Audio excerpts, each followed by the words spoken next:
des gens qui pleurnichent tout le temps. Nous avons tous élevé dans les assemblées, dans les églises où nous avons supplié Dieu pour ce que nous avions déjà de droit. Tu supplies Dieu pour ce que tu es déjà. Nous avons supplié Dieu pour ce que nous possédions déjà. Nous avons supplié Dieu pour ce que nous avions déjà. Et ça va faire des années que nous avons été entraînés ensemble. Mais quand tu arrives en Seigneur, on te dit, mon cher, nous ne supplions pas Dieu parce que nous savons ce que nous avons. Et le Dieu là qu'on supplie, ce n'est pas un bon père. Un bon père rend ses fils capables d'agir. Quelqu'un me comprend jusque là? Tu dois être capable. Pas un père qui est tout le temps. Si tu me donnes, donne d'abord au Seigneur. Le Seigneur a dit donne-lui l'argent de chiffre 7. C'est ça, non? Chiffre 7. 700 000, 700 $, 70 $. Il faut qu'il y ait 7. Bon, tu lui donnes. Et puis quand tu lui donnes, là, je te dis, le travail que tu as postulé à Colosie, là, on va t'appeler. Parce qu'on a dit, on va appeler les gens le 20.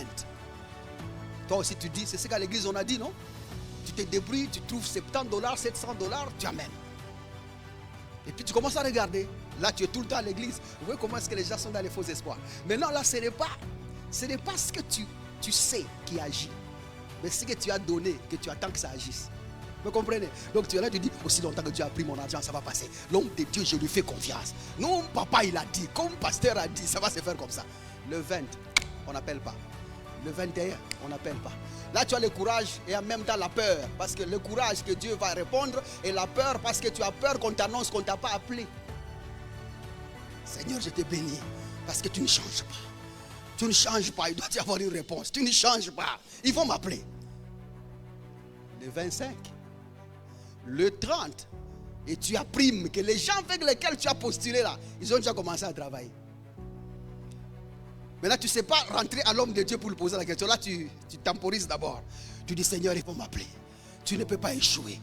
Tu es un Dieu d'alliance. Tu n'oublies pas tes enfants. Tu te souviendras de mon offrande. Parce que tu es un Dieu qui se souvient des offrandes. Le 5, tu apprends que les gens avec lesquels tu as été engagé, on les a payés. Et puis là, tu as le courage de suivre l'homme de Dieu. Tu lui dis, papa, on a déjà appelé mes amis. Mais moi, bien-aimé, est-ce que tu te rappelles comment tu as marché? Tu as marché d'abord. Comment? C'est vrai que tu as donné. Parce que quand nous avons prié, Dieu nous a montré que tu as commencé le travail. Mais si tu n'as pas commencé le travail, est-ce que tu te rappelles comment tu as marché? Et puis là, tu te demandes, j'ai marché comment? Dis donc, il faut voir. Parce que des fois, nous commettons les péchés sans les savoir. Il y a les péchés par commission, les péchés par omission et les péchés par action. Et là, quand tu analyses, tu dis, ça devient long. Par commission, c'est-à-dire que tu as commis les péchés pour quelqu'un d'autre. Par omission, c'est-à-dire que tu as commis un péché, mais tu l'as oublié. Par action, c'est-à-dire que tu as fait. Souviens-toi là où tes yeux ont regardé. Souviens-toi là où ce que tu as dit. Est-ce qu'il y a des choses? Est-ce que tout ce que tu as entendu a donné gloire à Dieu? Ici au Congo, tout ce qu'on entend donne gloire à Dieu vraiment? Toi, tu vas te retrouver là où on donne gloire à Dieu? Non!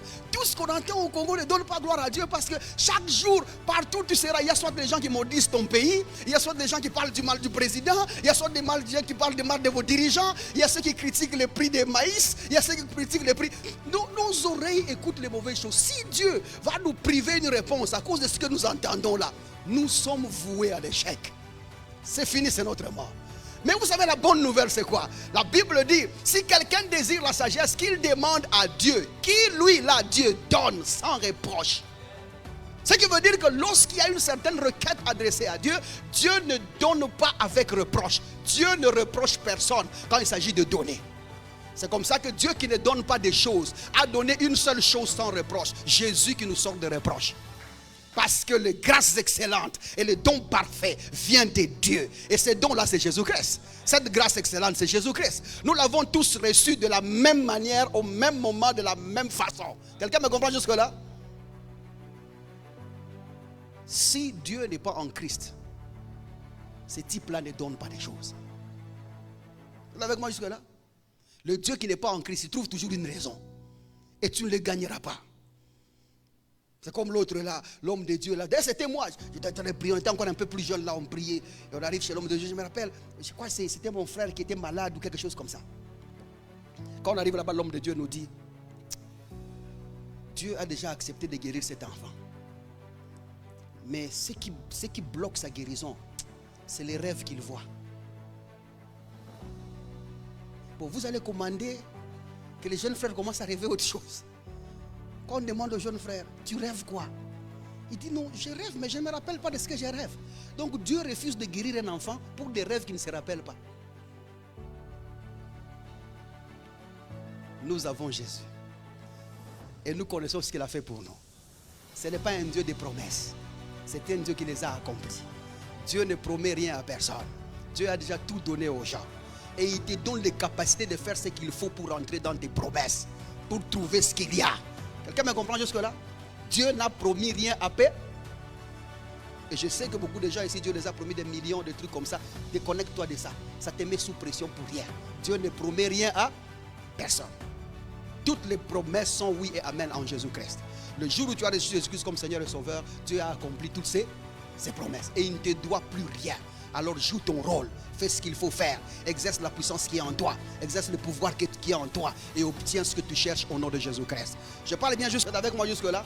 Dieu a tout soumis sous les pieds du croyant. Même des choses qui n'existent pas encore. Ce sont des choses soumises au nom de Jésus-Christ. Tu les as déjà soumises. Comme ça que la deuxième des choses qui se révèle quand quelqu'un est dans ces choses-là, la deuxième des choses, c'est que cette personne-là a tendance à se comparer aux autres. Et nous avons dit que la tendance à se comparer aux autres, c'est celle de chercher à évaluer sa propre valeur ou ses capacités ou son apparence en se comparant à d'autres personnes. C'est-à-dire que tu ne seras pas plus beau si les autres ne t'acceptent pas. Tu n'as pas de capacités si les autres ne les acceptent pas. Ta vie à toi, pour qu'elle existe, il faut que les autres les approuvent. Ça, c'est l'attitude qui vient des pressions. Parce qu'en ce moment-là, tu as déjà perdu la confiance en toi d'une manière complète. C'est-à-dire que tu ne te connais pas et tu ne connais pas l'homme en Christ. L'homme en Christ n'a pas besoin de l'aval de quelqu'un d'autre pour vivre. Parce que l'homme en Christ est l'échantillon de la vraie vie. Quelqu'un est avec moi jusque-là? C'est par toi que les gens apprennent qu'est-ce que c'est la vie. C'est par toi que les gens apprennent qu'est-ce que c'est la réussite. C'est par toi que les gens apprennent qu'est-ce que c'est la santé divine. C'est par toi que les gens apprennent les résultats que Dieu a fait pour toi en Christ. Tu es l'échantillon et le miroir de ce que Dieu a accompli pour eux. Et nous avons dit que nous sommes dans une société qui est en train de presque gérer la confiance en soi des gens.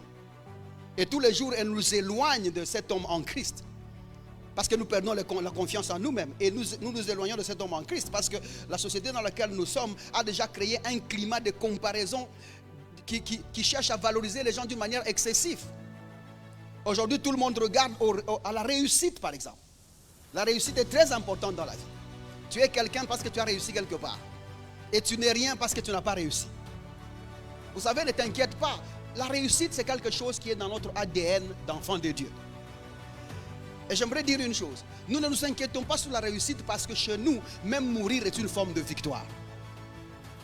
Jésus-Christ qui disait, je suis la résurrection, est quand même mort 3 jours et 3 nuits. Le problème, ce n'est pas mourir. Le problème, c'est ressusciter. Ceux qui ont peur de mourir sont ceux qui ne savent pas qu'ils peuvent ressusciter. Mais nous, sachant que nous pouvons ressusciter, la mort a été un gain pour nous. Nous sommes en Dieu, pourquoi? Parce que nous avons accepté de mourir un jour en Jésus-Christ. Quelqu'un me comprend jusque-là? C'est comme ça que nous n'analysons pas les choses selon les hommes. Nos vertus, nos définitions des choses sont complètement en Christ. Notre réussite n'est pas dans les matériels. Nous ne sommes pas dans l'exhibition des choses. Ce n'est pas combien de voitures j'ai. Ce n'est pas combien de maisons j'ai. Mais ce que je possède, c'est Jésus et lui seul. Sa parole en moi me suffit. Je pensais que tu dirais Amen. Ah bon? Donc vous êtes sur le matériel. J'ai pensé que tu dirais bien Amen. La Bible est claire, contentez-vous de ce que vous avez. Et ce que nous avons, ce n'est pas l'argent. Ce que nous avons, ce n'est pas les véhicules. Ce que nous avons, c'est la parole qui produit les effets. C'est la parole qui affecte le changement. C'est ce que nous avons. La Bible dit, car à celui qui peut tout faire, loin au-delà de ce que nous demandons ou pensons, par la puissance qui agit en nous. Il y a une puissance de la parole de Dieu qui agit en nous. Si tu as ça, tu as tout ce dont tu as besoin. Et la Bible dit, Dieu nous a jugés dignes de nous confier l'évangile. Cette parole-là qui a vaincu la croix, cette parole qui a vaincu la mort, cette parole qui a vaincu le tombeau, c'est cette parole qui agit en toi.